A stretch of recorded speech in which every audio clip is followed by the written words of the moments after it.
زیاد آپ کو پتا ہے کہ حکومت مولا علی میں یہ مولا علی کا گورنر تھا، شیعوں کو پتا ہی نہیں۔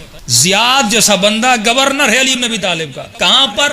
فارس میں۔ اس وقت کا فارس یعنی ایران پاکستان کا بارڈر اور سارا افغانستان اس میں آتا تھا۔ مولا ظاہر کو دیکھتے تھے، اس وقت اگر نیک ہے، معاشرے میں خوش نام ہے، بدنام نہیں ہے، مولا کو عہدہ دیتے تھے اور کوشش کرتے تھے کہ اس کو اپنی طرف مائل کریں۔ اور یہ ملتا ہے کہ مولا زیاد کی تعریف بھی کرتے تھے، یہ بڑا تیز ہے، بڑا ہوشیار ہے، اس کو مینج کرنا آتا ہے، اور یہ بھی مولا علی کا بڑا پکا مولا ہی تھا۔ عجیب ہے کہ فرماتے ہیں کہ جب یہ مولا کے ساتھ تھا اور امام نے اسے گورنر بنایا فارس کا، تو فرماتے ہیں گورنر بنانے کے بعد امیر شام نے اس کو خط لکھا۔ خط لکھنے کے بعد کہا کہ تم علی کے ساتھ ہو، اے زیاد تم میرے لشکر میں آ جا۔ زیاد خط کا جواب دیتا ہے۔ آپ جب خط پڑھیں گے تو آپ پریشان ہو جائیں گے کہ اس نے خط کا جواب کیسا دیا۔ یہ قسم کھا کر کہتا ہے کہ اے امیر شام، مجھے خدا کی قسم ہے تم کبھی بھی مجھے علی سے جدا نہیں کر سکتے، کہ تو جانتا ہے کہ تیرے بیچ میں اور میرے بیچ میں ہے کون؟ تیرے اور میرے بیچ میں جو ہے اس کا نام علی ہے، جو داماد رسول ہے، جو فاتح خیبر ہے، جس کے لیے رسول خدا کہہ چکے کہ علی حق پر ہے اور حق علی کے فضائل علی بیان کر رہا ہے۔ اور اس نے کہا کہ تو کون ہے؟ تو اپنے شجرے کو جانتا ہے، تو اپنے حسب کو جانتا ہے،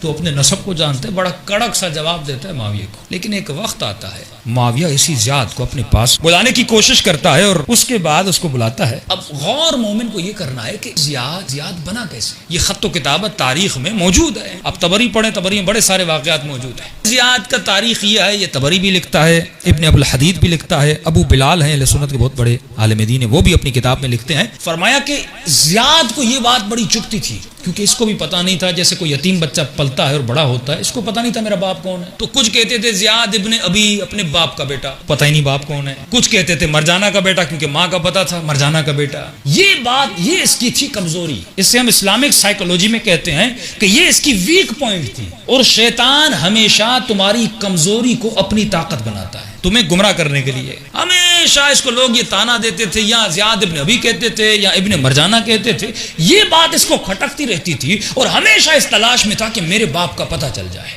اور میں بھی دنیا کو کہوں کہ میرا بھی کوئی باپ ہے۔ معاویہ کو، امیر شام کو زیاد کی کمزوری کا پتہ چل گیا، اور تاریخ لکھتی ہے کہ معاویہ نے اس کو خط بھیجا، اور خط بھیجنے کے بعد کہا کہ زیاد تمہارے لیے ایک بڑی خوشخبری ہے۔ کہ کیسی خوشخبری؟ کا تمہارے باپ کا پتہ چل گیا۔ اس نے تعجب کیا، میرے باپ کا پتہ چل گیا؟ کہاں پتہ چل گیا؟ خلاصہ یہ کروں کہ اس نے کہا بھائی ہم دونوں تو بھائی ہیں۔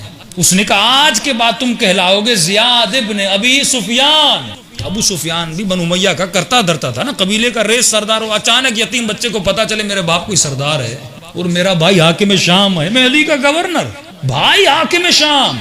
اس نے اسی وقت علی کو چھوڑا کہ بھائی میں تو ابو سفیان کا بیٹا ہوں، بھائی معاویہ ہے تو بھائی کی مدد کروں گا، علی کی مدد کون کرے گا؟ اب علی کی محفل کو چھوڑا اور سیدھا چلا گیا کس کے پاس؟ معاویہ کے پاس۔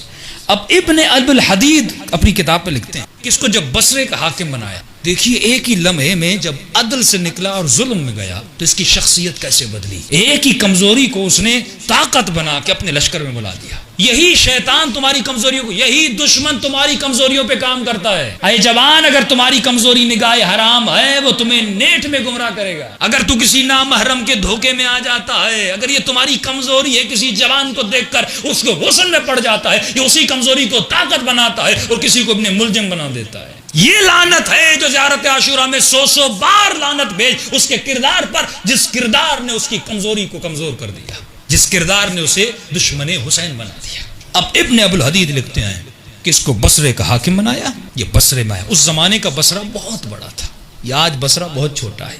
حاکم بنا ابن ابو الحدید اہل سنت کا، جس نے شرح نہج البلاغہ لکھی، کا یہ منبر پر گیا، لوگوں کو کہا، خلاصہ کروں آج وقت بہت ہو گیا، اس کی ٹیکنک خوف اور ورع کو پیدا کرنا۔ لوگوں کو کہا کہ نماز عشاء کے بعد قاری سورہ بقرہ پڑھے گا، اور بقرہ کے ختم ہونے تک مجھے سب لوگ گھروں میں نظر آنے چاہیے، بصرے کی گلی میں بھی اگر مجھے کوئی نظر آیا میں اسے قتل کر دوں گا۔ حکم دیا اس نے۔ ابن ابو الحدید کہتا ہے کہ پہلی رات سورہ بقرہ ختم ہوئی اور گلیوں میں گئے، 700 لوگ ملے، 700 لوگوں کے گلوں کو کاٹا گیا۔ دوسرے دن 500 لوگ ملے، دوسرے دن 500 لوگوں کو مارا گیا۔ تیسرے دن ایک آدمی ملا، اور وہ آدمی بھی وہ تھا جو بصرے کا نہیں تھا، بیچارہ باہر سے آیا تھا۔ ایک بدوی عرب تھا، اسے پتا بھی نہیں تھا شہر میں یہ اعلان ہوا ہے، بیچارہ اپنا اونٹ لے کر آیا اور اونٹ کو چرا رہا تھا، سپاہیوں نے پکڑا، ابن زیاد کے پاس لے گئے، اس نے زیاد کو کہا بھائی مجھے تو پتا ہی نہیں تھا، پتا ہوتا میں شہر میں آتا ہی نہیں۔ زیاد نے کہا نہیں، اگر قانون کو نافذ کرنا ہے تو تجھے مارنا پڑے گا، اور اسے مار دیا۔ وہاں پر ایک نبی کا چاہنے والا اٹھتا ہے، فرماتا ہے زیاد